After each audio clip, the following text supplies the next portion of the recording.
All right. All right. So this is our recordings. This is part one of. This is the People's Guide to Project 2025. So we're gonna read the first two chapters, and we're gonna do some commentary. So. And the reason why we're doing the People's Guide is because the original Project 2025 article is 490 pages long. We're just going to go ahead and simplify it for you.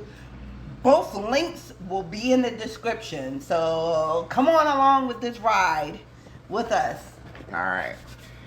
So, first chapter is called Cut Wages, Create Unsafe Workplaces, and Destabilize Our Economy. Project 2025 would enable corporations to cut overtime pay, relax worker safety rules, allow workplace discrimination, and more. Wow. Cut overtime pay. But we're going to have to work overtime. Right. Oh, child. I don't like this already. And then relaxing worker safety rules, which literally keep us safe at work. Exactly. So that means also, if I get hurt at work, I no longer get that workman's comp? Nope. So, and allows workplace discrimination. Well, as a black person, we kind of used to being discriminated against in the workplace. But that means I won't get the job at all. Because right. Now they kind of got to put me in there. Kind of. Now they don't have to put me in there. Yep.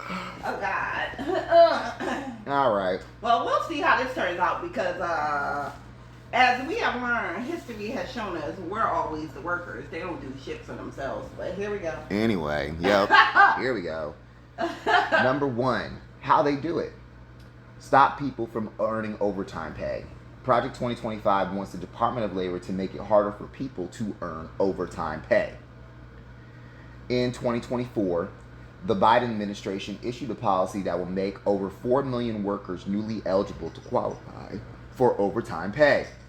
The U.S. Department of Labor did this by raising the overtime threshold, which is the salary ceiling under which salaried workers still qualify automatically for overtime pay if they work more than 40 hours in a week, even though those workers are not paid hourly.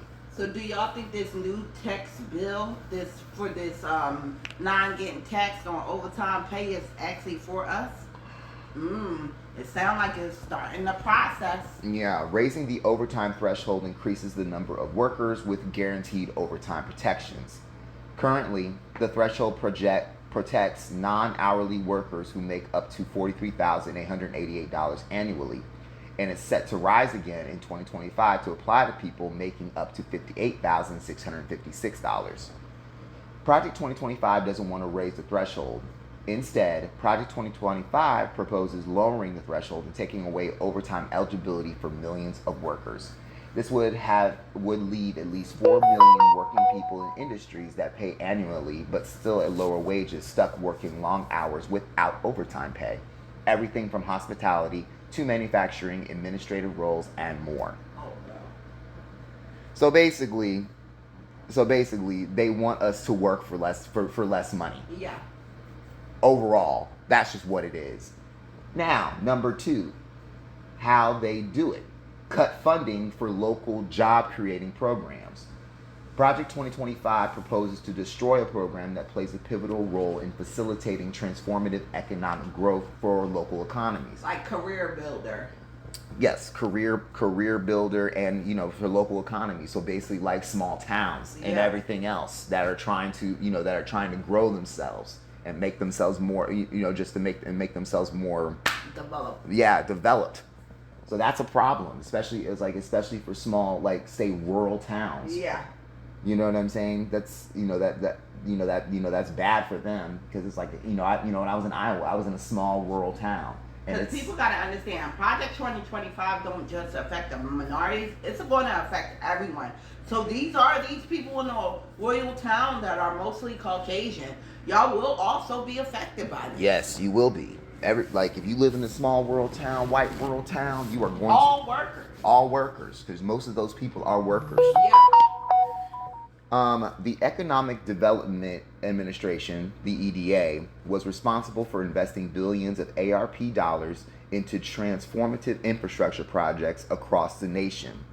According to their 2022 report, These investments resulted in 220,000 jobs and generated nearly $20 billion in private investments.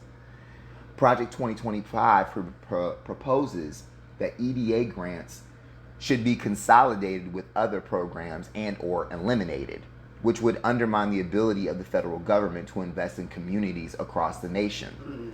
Government funding. With effects that could devastate working people, small businesses, and the overall health of our economy, which is a huge problem because it's known that the middle class and the working class really drives our economy. Yeah. So the better that we are doing in the as middle class and workers, the better we're doing. Usually the country is in a good place. Yeah. The better we do, the better the country does. Yes. Now, number 3, how they do it. Manipulate data that businesses rely on to keep our economy functioning. By consolidating the Bureau of Economic Analysis, Census Bureau, and Bureau of Labor Statistics, Project 2025 would kneecap the data collection capacities of these important agencies, with effects felt by working people across the nation. So, doctoring the documents. Yeah, exactly. And the census. Yeah, and just knowing and reports. Right, the reports and everything. They could they could pretty much make up whatever they want about these about you, about the jobs and everything. Like crime rate. Right, all of it. It's a problem. Data compiled by the U.S. Bureau of Labor Statistics is intentionally independent from partisan interests and is frequently relied on by the public, employers, researchers, and government organizations. According to BLS, they measure employment, compensation, worker safety, productivity, and price movements. This information is used by job seekers, workers, business leaders, and others to help them make sound decisions decisions at work and at home. Project 2025, however, wants to consolidate the U.S. Bureau of Economic Analysis and Census Bureau with BLS into one agency.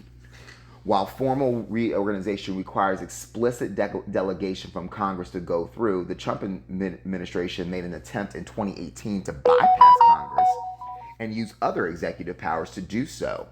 If an extremist went to occupy the executive branch again, Project 2025 would want them to go even further.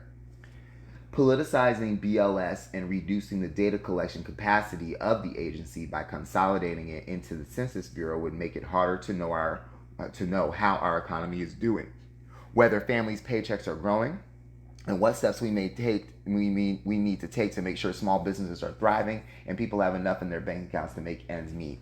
Basically, what they're doing and saying is that they're just going to make up job reports just to make it seem like we're doing well, and we're not. Yep. Overall. While the economy is tanking. Statistics is going to weigh more on the data. Yeah. Before we realize the effects. Exactly. Now, number 4, how they do it. Weaken child labor protections. Craziness. Oh yeah. That's how they. This is crazy. And the thing is, I used to live. Child labor protections is actually which started the process with safe working conditions. Exactly. And was actually the child labor laws. Right. In the last couple of years, when I was living in Iowa, they actually lifted some of those child labor protections, and these what was it, a manufacturing place and everything else was now able to hire 14-year-olds part-time. I was going to say that. Now they're going to say, well, if you have kids in the household of working age, they can also help support y'all. So now we're putting our 14-year-olds to work. Right. Not education, to work. To work. So basically, it's like, and we're going to need to help support our families. Right. It's going to edge people to have more kids so they can have more workers. Right. And basically these kids, it used to be. Right. And these kids are they're going to be missing out on school. They're not going to be educated. It's just going to be like it was in the 1910s and 1920s. Yeah. Now it says weaken child, how'd they do it? Weaken child labor protections. Project 2025 would amend hazard regulations to allow employers to put young people in unsafe working conditions, just like we were just talking about. Chimney cleaners, because they needed them to be small. Right, and they get stuck in there. Even though we don't have chimneys, but that will go to duct work now. They'll have them doing the duct work. Yep. All type of stuff that they're too big or fat to do. Mm-hmm. Remember, we had them doing the mechanics and the machines because their hands were small enough. Yep. So that means automobiles, things of that nature. That's right. Your kid is going to be doing. The authors of Project 2025 think that young people should be able to work in inherently dangerous jobs in roles that are currently not permitted due to significant safety concerns that have long been established and enforced by the U.S. Department of Labor. Project 2025 would change DOL policies and allow America's youth to work these jobs, meaning young people entering the labor force out of economic necessity could be subjected to more dangerous work because they need the income more than others and cannot access a safer job or get paid as well. In their own words, hazard order regulations. Some young adults show an interest in inherently dangerous jobs. Current rules forbid many young people, even if their family is running the business, from working in such jobs. This results in worker shortages in dangerous fields and often discourages otherwise interested young workers from trying the more dangerous job. So that was the chapter on, let's see, cut wages, create safe unsafe workplaces, and destabilize our economy. That was that. Now the next chapter we're reading is making it harder for Americans to make ends meet. Making it harder for Americans to make ends meet. All of us. This is all of us. Here we go. Here we go. Now, a strong democracy is one where people have the resources they need to thrive, not worry about how they will make ends meet. Project 2025 proposals would only make daily life harder for people. With fewer people able to access food assistance and affordable early education, less support for veterans with disabilities, and cuts to support for farmers. And then they always talking about, remember, the others kept saying, well, it won't affect veterans. It won't affect veterans. It's not going to affect veterans. It's definitely going to affect the veterans with disabilities, which is a lot of them. A lot of them have disabilities. Receiving therapy is considered having a disability in the military. Mm-hmm. As far as the free medical we get is based off a lot of complications that we received in the military. So, veterans, you will be affected. Absolutely. They're going to be the first to be affected because, the one thing I will say when it comes to that, Republicans love to sit there and roll out veterans, but they don't do shit for them. Yeah. And it pisses me off. And I'm a veteran. Exactly. And I can contest to that. Yep. And I have plenty of family members that are veterans. Yeah. So here we go. Number one, how they do it. Restrict access to food assistance. Project 2025 would make it harder for people to access food assistance by adding ineffective requirements and reevaluating important programs. Food stamps. Exactly. SNAP benefits, which affects children. The end. Which they have already started putting certain restrictions on. Yep, they've already started rolling that out. It's starting to roll out. There's two things that we have noticed that's rolling out. The being taxed on overtime and also cutting benefits, government benefits, and making it harder to get SNAP benefits. Yes. According to research from the U.S. Department of Agriculture, those are chapter 1 and 2 already starting to roll out, y'all. Yeah, exactly. It's all starting right now, and it's scary as hell. It is. It is. And I thought that's why it was important for us to read this now. No, it is starting. Yeah, no, reading this is just like, it's important anyway. And it's just like, it's not that I don't want to talk about this type of stuff. It's just that also, it's just so depressing to read. Yeah. And it's just like, it's not this isn't a happy thing. This is a thing like, what the fuck do we do? You know what I'm saying?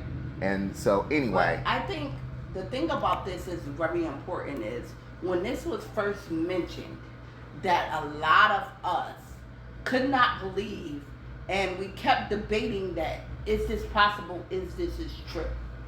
Could this really happen? And the reason why I think it's important that we're reading it now is because it's no longer a debatable question.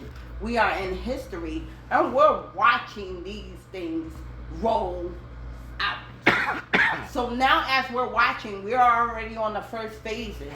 I figured it is the perfect time to get this out here so we can be mindful of what's coming in the future. Because it's rolling out now.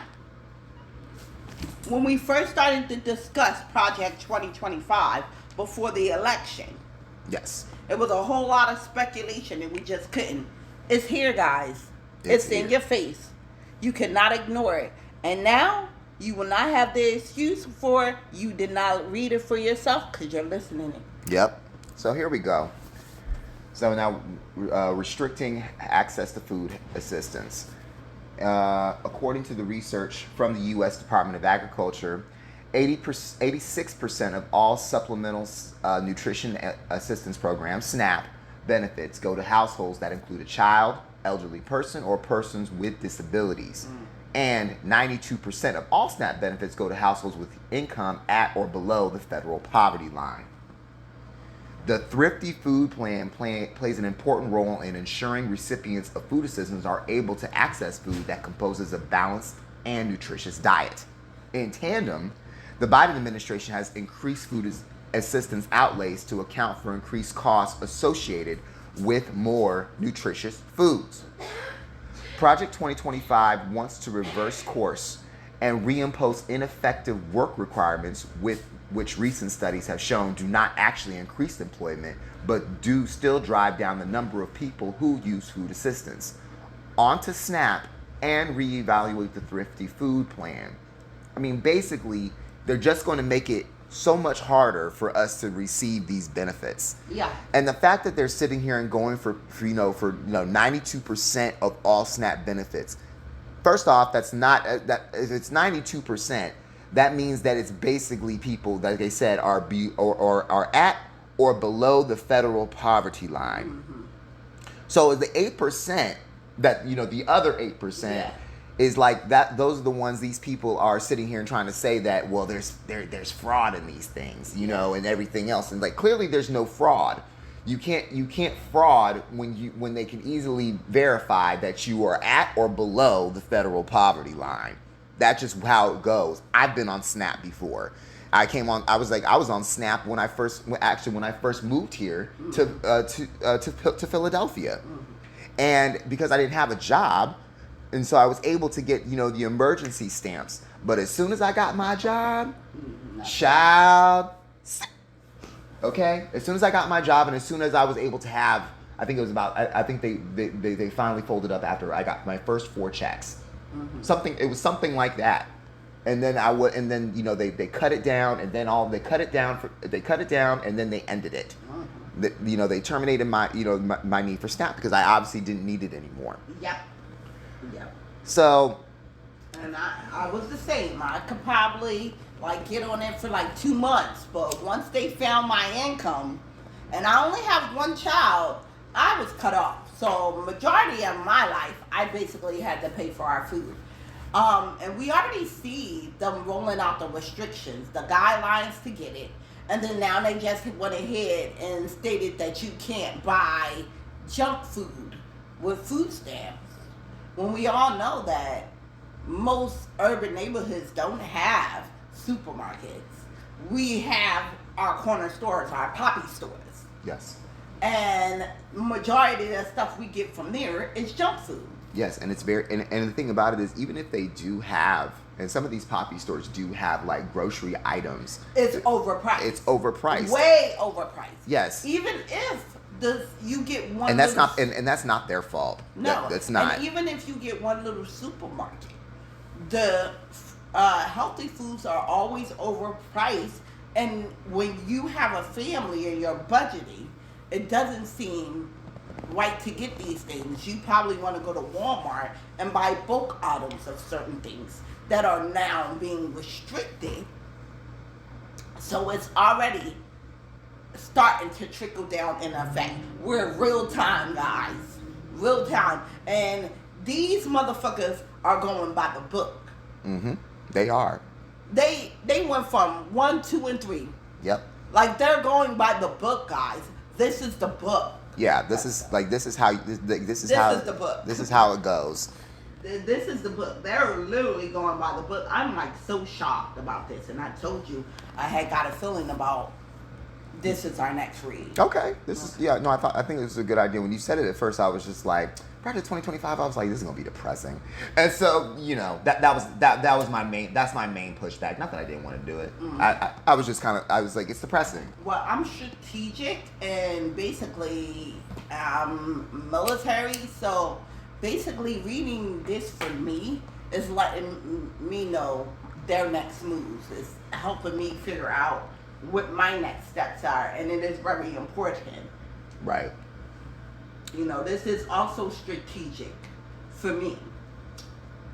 Yeah, it's just we wanted you guys to know what this administration is trying to do at this moment. And we'll continue to do, because we're reading the whole thing. It's free to download. You will have the access on our under our description tab. Right. Yeah, we got y'all. Don't worry. Now, 2, how they do it. Eliminate the Head Start program. Project 2025 would destroy a program that is critical to uplifting children across the nation from socioeconomic backgrounds. That old shit. Because now they're making us pay for it. And if you can't pay for it to put your child in it, it's no longer free. Yep. It's starting now, play by play. Yes. Mm-hmm. Because this is basically an attack on education.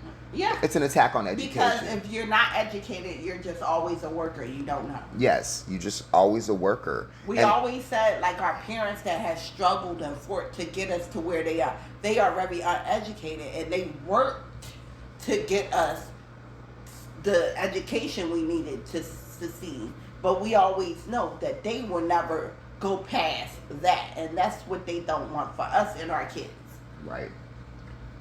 Head Start is a critical program that helps over 1 million children across the nation become ready for school by providing them with mental, emotional, and social support programming. This program provides targeted assistance to low-income children as an important method to bridge inequities and ensure that all children receive a solid foundation as they embark on their educational journey. Project 2025 proposes to eliminate the program. Without Head Start, families who are already struggling financially could experience even greater economic burdens, as they would have to spend more on childcare and education. I'm about to say, that also provides childcare, because while you're at work, your child's at school.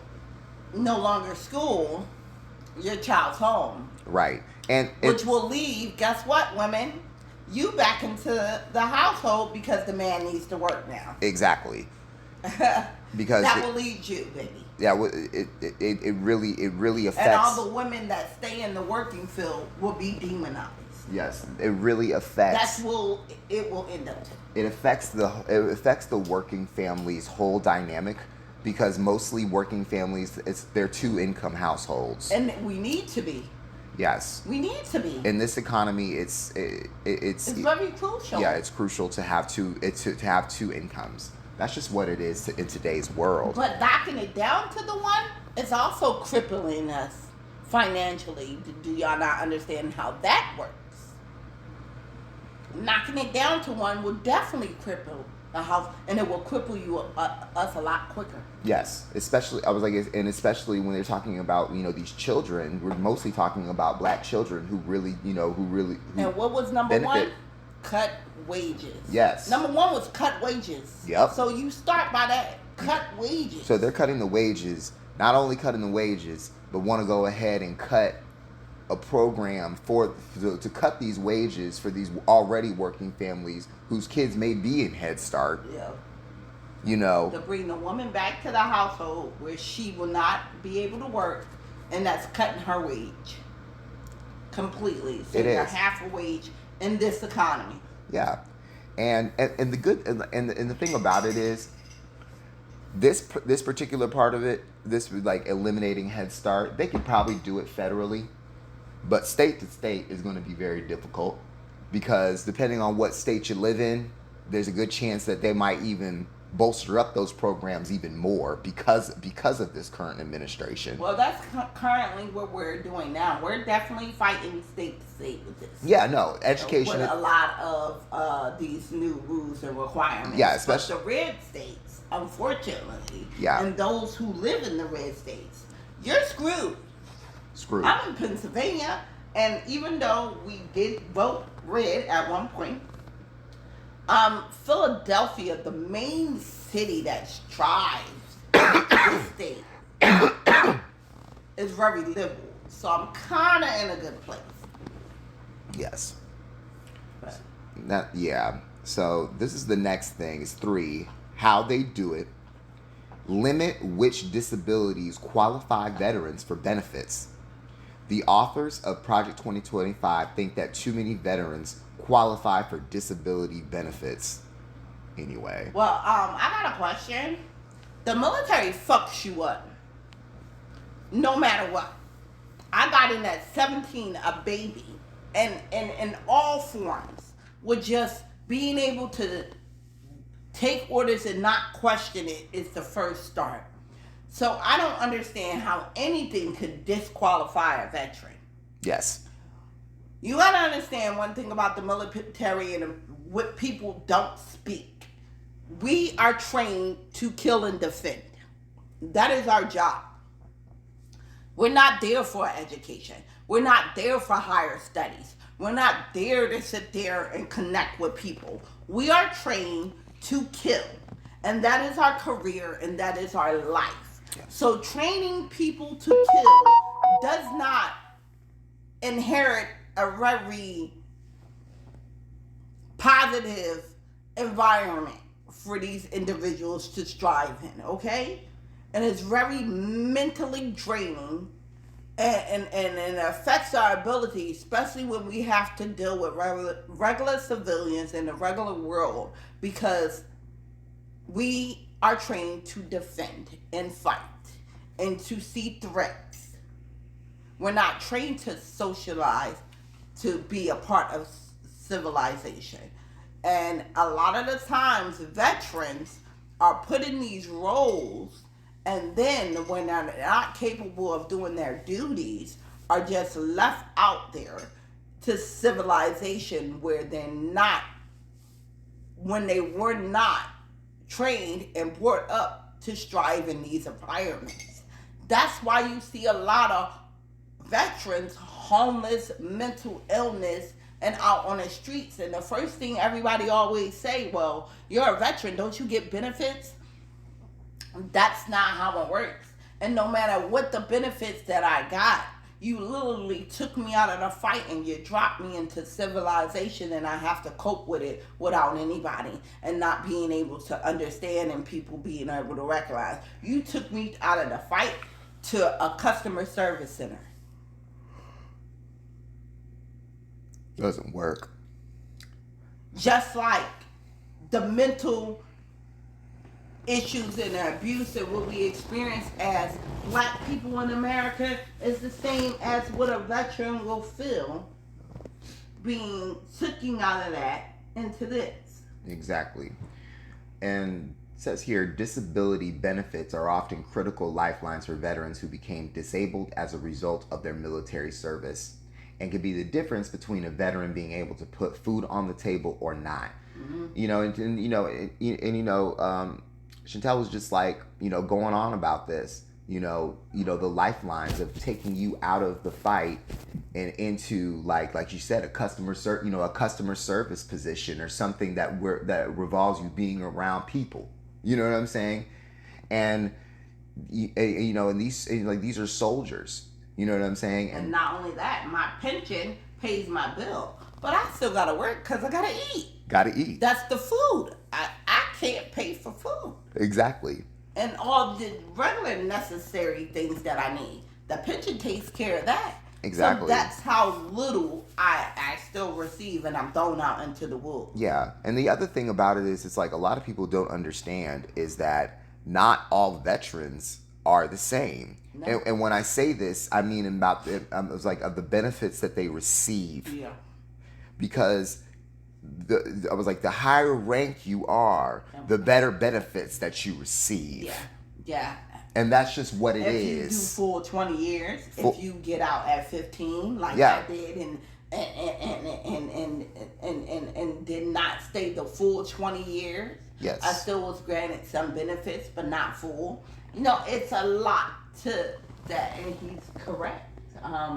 But it is, and it's not even just the benefits. Can you imagine living your day-to-day life being a killer and having to be in the real world? A lot of veterans have drug problems as well. Yes, alcohol, anything that you can think of. Our dreams are peaches and gold when we go to sleep after shooting a motherfucker in the head. Mm-hmm. I'm sorry, people. You have to understand it. Yep. Project 2025 proposes to have the U.S. Department of Veterans Affairs cut costs by having fewer health conditions qualify veterans for disability benefits. A proposal could greatly restrict disabled veterans' access to life-sustaining benefits. Now, number 4, how they do it. Remove safety nets for farmers. Project 2025 thinks the farmers are receiving too much assistance. That already started. They cut the subsidies for the farmers. And to be fair, none of these farmers actually went out and voted. Most of these farmers voted against Trump this time. Yeah, the first time they got set up. This time they did. And check this out. You see this? What does farmers got to do with the veterans? Cut a whole complete benefit where you're not even focused on the main objective. Mm-hmm. Yeah. Yeah. Mm-hmm. And it was like, and also when it, removing the safety nets for farmers, it affects them greatly because also with with this new, like, even with immigration, it gets into immigration as well, because the farmers that they usually employ are Mexican, mm-hmm. or just from a different country in general. And didn't we just cut no sugar on the stamps? So now we got only fresh foods, but we ain't got no farms for that. Guess who the farms are? Your big business. And guess what they're spraying your products with now? Exactly. Do y'all really think them forcing us into fresh food is more healthy for ourselves, or are they contaminating it? Because guess who buying up all these farms now? Exactly. I don't trust that baby. I don't either. I don't trust that baby at all. The people who put food on our tables and ensure our communities get fed are often subject to the whims of unpredictable weather patterns and market conditions. Mm-hmm. This means that while some years a farmer may be doing great, the next day they could be on the brink of economic failure. That's where safety nets come in. Project 2025 wants to restrict safety nets for farmers to unusual situations, even though we know that the difficult conditions farmers experience are not unusual, but common. A restriction of assistance to farmers would disparately impact low-income farmers and those without extensive assets to fall back on when things go awry. And the farmers that they're talking about are these we're not talking about the very successful, very rich farmers. Yeah. The ones that voted for Trump. We're talking about cattle ranchers, farmers. You know what I'm saying? The ones that have money. Yeah. Long. That were receiving subsidies. Exactly. Because we have found out, because now history has shown itself that the subsidies are cut and a lot of their contracts had to be ended, and it led them into bankruptcy. This has just passed. Correct. All right. Here we go. The next thing. How they do it. Eliminate funding for key public transportation projects. Oh, that just happened with the SEPTA. Yeah, they've cut. Oh, shit. But they're getting sued. Despite its transformational investments in communities. Because we're liberals, and it's different up here. It's different. It's just different. But democracy. not for democracy serves. the red states. Damn, they just did that shit with SEPTA. Yeah, but we're not having that shit. Despite its transformational investments in communities across the U.S., the Capital Investment Grants Program is a Project 2025 target for elimination. The CIG program plays an important role in awarding federal grants to local communities in order to fund infrastructure projects. After the bipartisan infrastructure law was passed in 2021, CIG was responsible for awarding billions of dollars for key public transportation projects across the country.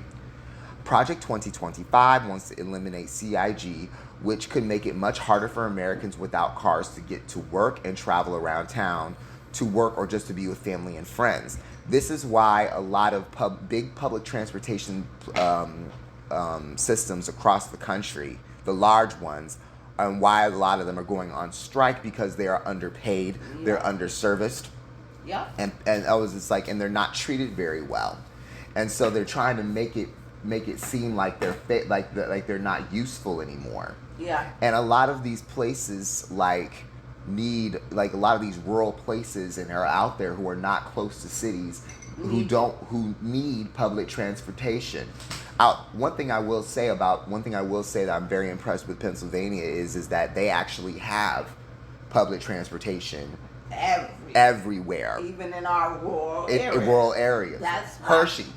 That's why this is Lancaster, important. These places had very up to date, and good public transportation systems. A lot that I haven't seen in other places that I've lived. Yeah. Pennsylvania has better public transportation systems even in other local areas, not close to most metropolitan cities. Yeah. They have ways to get if you're going that way. There's a way that you can get out there. There's places that you can go, and with this they would eliminate all those things. So people wouldn't have access to their jobs. Yep. Or anything else. Part of cutting wages, and we're not going to be able to commune. Exactly. And so it would keep us separate, so we don't know what struggles we're going to. Exactly. It would cost essentially us more money to get out of those communities. We would just be stuck. And our wages are already cut. Exactly. Remember, the woman is at home. Exactly. And that is actually the end of part 1. All right. I enjoyed this conversation. We enjoyed it, and we will see y'all later. And please check out the next video where we have the next 3 chapters. All right. Take care.